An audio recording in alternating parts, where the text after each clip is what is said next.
Living things are amazing, but how do we classify them? Well, my name's Joshua, and I'm going to classify them for you. You heard me right. But let me first introduce you into the art of classification. That's called taxonomy. But what is taxonomy? Taxonomy is the science of naming, defining, and classifying groups of organisms on the basis of shared characteristics. Basically, it's life's version of a filing system. What's that? Do you smell biography coming on?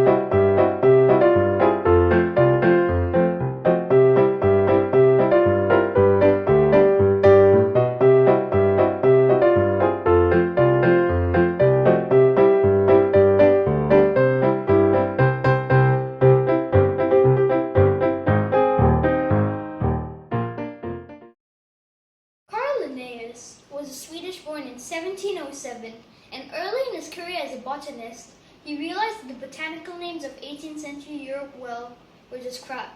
For instance, the formal name of a tomato was Sonalum caule inerme herbaceae folis pinnatus incisus racemus simplicibus. See what I mean? Imagine if Linnaeus saw a beautiful tomato plant and he wanted to tell his friends.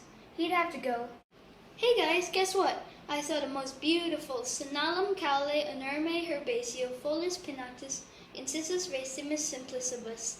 And then his friends will be like, "Wait, what's a whatever you just said?" And then he will be like, "You clodhopper, don't you know anything about botany?" His friends couldn't understand what he said. Linnaeus too once said, "Once I shuddered at the sight of most botanical names given by modern authorities."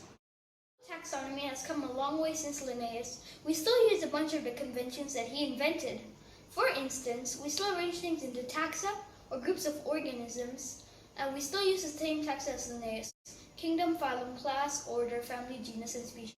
We also use Linnaeus' convention of binomial nomenclature, using a unique two-part name for every species, its genus and its species name.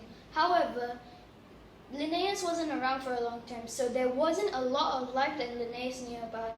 So we had to stick another branch above Linnaeus' kingdom.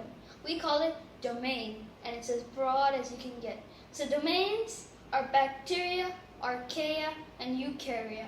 As we know, bacteria and archaea are microorganisms, so it sounds kind of silly to give microscopic life 2 domains, and a big population of unique species only 1. And for a long time we didn't. We didn't divide them up into different domains. They hung out in a single domain called Monera. It later became clear that bacteria and archaea have distinct evolutionary histories. Bacteria living everywhere on Earth, inside you and me, and deep in the Earth's crust, and archaea, which is more related to eukaryotes, so yes, that's you and me, so they had to get different domains. Under the domain Eukarya, we have kingdoms, Protista, fungi, plantae, and animalia. The unscientific truth is that we looked at life and divided it up based on what we saw. So we were like, well, protists are single-celled organisms, so they are very different from the rest of the domain. Plants get their energy from the sun. Fungi look and act very different from plants. We already know what animals are, so they have to get their own kingdom. Scientists sometimes admitted that a system of just looking and dividing things up actually worked pretty well for us. Not perfectly, but pretty well. Now, how do I prove my understanding of this topic? I know. Let's classify an animal.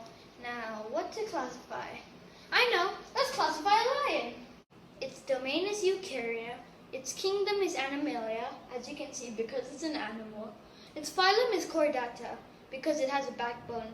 Its class is Mammalia, because it is a mammal. Its order is Carnivora, because it eats other animals. Its family is Felidae, because it has retractable claws. Its genus is Panthera, because it can roar. And finally, its species, it's called Leo. So the scientific name is Panthera leo. Thanks for watching Joshua's video on taxonomy. Please like and subscribe if you want to see more. Oh hey Linnaeus, thanks for doing the outro for me. Bye everyone, we'll see you next time.